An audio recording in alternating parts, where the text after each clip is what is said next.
Welcome to Vysh IAS. So we'll be continuing with the Plums series of polity, governance and schemes today. Okay, so if you're new to this channel, please consider subscribing this channel so that you will be getting daily free updates on UPSC. And if you're looking for a good quality test series, then you can contact the number which is given on the screen 7200681675. Okay, let's move on to the first question.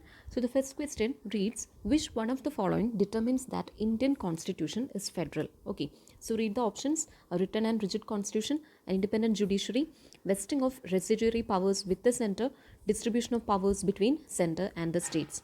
So if you have gone through the initial portions, the foundation portions of polity, I mean the basics of polity, there you'll study concepts like federalism, then parliamentary form of government, presidential form of government, and what are the main features. Okay, so everything will be covered in basics of polity. So please go through that, because it's very likely that you get 2 or 3 questions from the basic portion, and it's easy to score also. So please go through that. Okay, so if you look at this question, this is a typical kind of question wherein you get confused between the options. Okay, so if you see the features of federalism, you can see that an independent judiciary is also a feature of federalism, whereas the distribution of powers between the center and state, the option number D, it is also another feature of federalism. Okay, so what would you do if you get 2 or more correct answers in the options? Okay, in the options you will find more closer options, maybe 2 or 3 options may be very close to each other in so that you may not be able to choose one of them. Okay, so in such a situation, what will you do?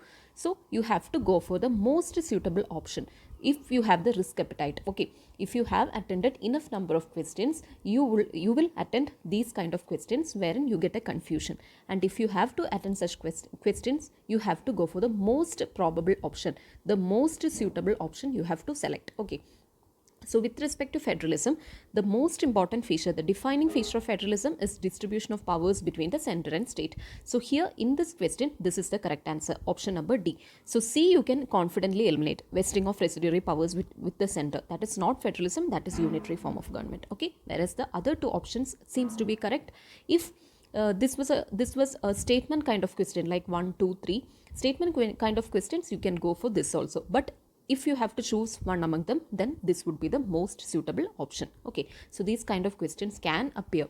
It is very likely that these kind of questions can appear in your real exam. So if you get some questions like that, what you will do? First, you will do the other questions wherein you find a correct answer. Okay, after that, if you have to attend, only then attend. Otherwise, don't attend such questions. Okay, that is the best option. Maybe UPSC will be also declaring these questions as incorrect, or some dispute will be coming for these kind of questions. Okay, so that would be the procedure. Now, come to the next question. Which of the following which is or are among the functions of the Election Commission of India? Okay, so what are the functions of Election Commission of India? So Election Commission of India, it is a fairly important body. So please go through the constitutional bodies and non-constitutional bodies. What are its features? Okay, like a tabular format you have to learn, and you have to revise at this time. Okay, so here look at the options. Okay, conduct of elections for the post of speaker and deputy speaker, Lok Sabha, and deputy chairman Rajya Sabha. Okay, so if you see, this is an in-house function. The speaker election, deputy speaker elections, these are in-house function. Okay, within the house only these will be taking place. So this is not under the purview of Election Commission of India. So eliminate this. Standard fact topic only. Okay, so conduct of election to corporations and municipalities. So if you think logically, India is such a vast country wherein if Election Commission has to do the elections to corporations and municipalities, then it would be a tedious job. Okay, so this who will be doing? State election commissions. Come to the next option, deciding on all the doubts and disputes arising out of the elections. Okay, so it is all the elections. No, this is not the case. In India, we are having various elections, and president, vice president election, that is one type. Then the legislature elections, parliament and state legislative assembly elections, that are one type. Okay, so many elections we are having, and Election Commission is not the sole body who is looking into the dispute of all the elections. So this is also not correct. So none of these will be the answer, since all the options are incorrect.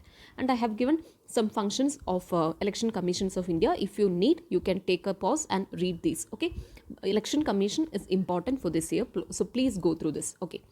Then come to the next question. Which of the following electoral systems have been adopted for various elections in India? Okay, so in India, which systems of elections do we have? Okay, we are having direct elections. Talking about the types of elections, we are having many different types of elections. Direct, then indirect elections we are having. Okay, so like that we are having different kinds. So out of that, in India, which of the following systems are existing? That is the question. So system of direct elections on the basis of adult suffrage. What is adult suffrage? All the people above 18 plus can vote. That is adult suffrage. So system of direct elections, yes, we are having that during MP elections, then MLA elections, wherein people directly go and elect their representatives. That is direct elections. Okay, whereas in indirect elections, what happens? People they will be electing a set of leaders, a set of people. People will be electing some members, and the members, they will be electing the representatives. Whereas in direct elections, people will be directly electing their representatives. This is the difference. So here in India, yes, we are having MP elections, MLA elections, etc. We are having the system of direct elections on the basis of adult suffrage only. So this has to be correct. Okay. So 1 has to be there. So we can eliminate this option. D is eliminated because 1 is not there. Come to the second, system of proportional representation by means of single transferable vote. This we have seen in many number of portions with respect to the president elections, vice president elections, etc. We are following this system only, PRS plus STV. Okay, the proportional representation system with STV. Okay, so this is the one we are following. And come to the third, list system of proportional representation. So list system we are not having as of now in India. Okay, list system we are not having, but debates are going on, like we should go for list system. Okay, so in that context, what I would suggest is you have to go through the pros and cons of the list system. Okay, so why India is eager to experiment this, or why some people are opposing this list system? There are certain cons for this list system which is hampering its implementation. So please go through that. So 3 you can confidently eliminate since list system is not there. So what would you do? You have to eliminate this one and this one. So automatically you are arriving at the answer 1 and 2. So anyway, we'll look into this also. Cumulative system of indirect elections. No, this also not there. So the correct answer is 1 and 2. These 2 systems we are having, whereas the other 2 we are not having. Okay. Now come to the next question. In respect, which of the center-state relations have been specifically termed as municipal relations? So this is a typing error. Sorry for that. So here the question is asking about the center-state relations, and within this context of center-state relations, the municipal relations, this term is defining what? Okay.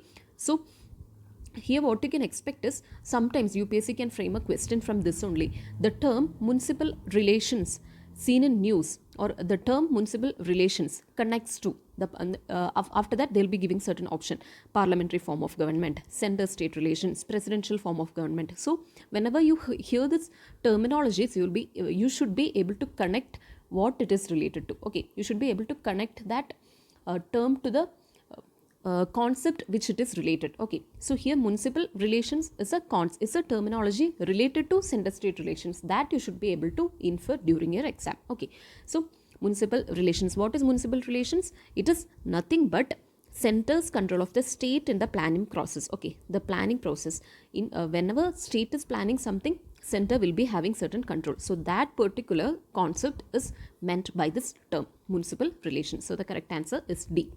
Okay, now come to the next one.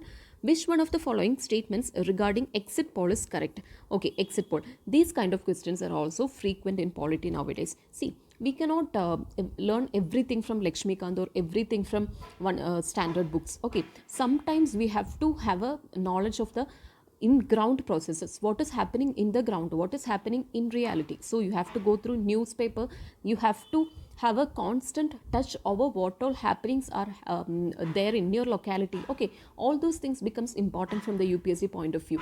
Okay, standard books alone are not going to serve you in this exam. Okay, many other things are needed. Okay, so please don't rely mostly upon standard books, many other things are also needed. This is a term which you would hear commonly during elections. So as a UPSC aspirant, you should be able to know that without knowing such basic things, without knowing such common things, even if you know all the articles of the constitution, that is not going to help you. Okay, so this is a fact. So these kind of things, if you have to get a hang of it, you have to keep yourself regularly updated. Okay, you have to see the news regularly, you have to get a hang of what are all happening in your locality regularly. Okay, that is the sole way by which you can build this common sense. Okay, so exit poll, it is fairly an easy term. You already know what is exit poll. It is an administrative device made recently by the election commission to prevent impersonation. That is not the answer. Election commission exit poll is a device through which a result of voting can be mostly exactly predicted. That is also not. So exit poll is a term used to denote a post-election survey. Yeah, this is the answer, survey. Okay, you know, after elections in news you will be seeing, according to exit poll, this party is going to win, this candidate is going to win. Okay, so that is like a prediction, who will be winning, what is the statistics. Okay, so based on certain input data, people will be making such predictions. Okay, that is only exit poll. So it is just a term which is used to denote a post-election survey, that is exit poll. Okay, so correct answer is A. Okay, that's the end of today's session. So we'll meet in the next week in the next episode. Until then, stay tuned. Thank you.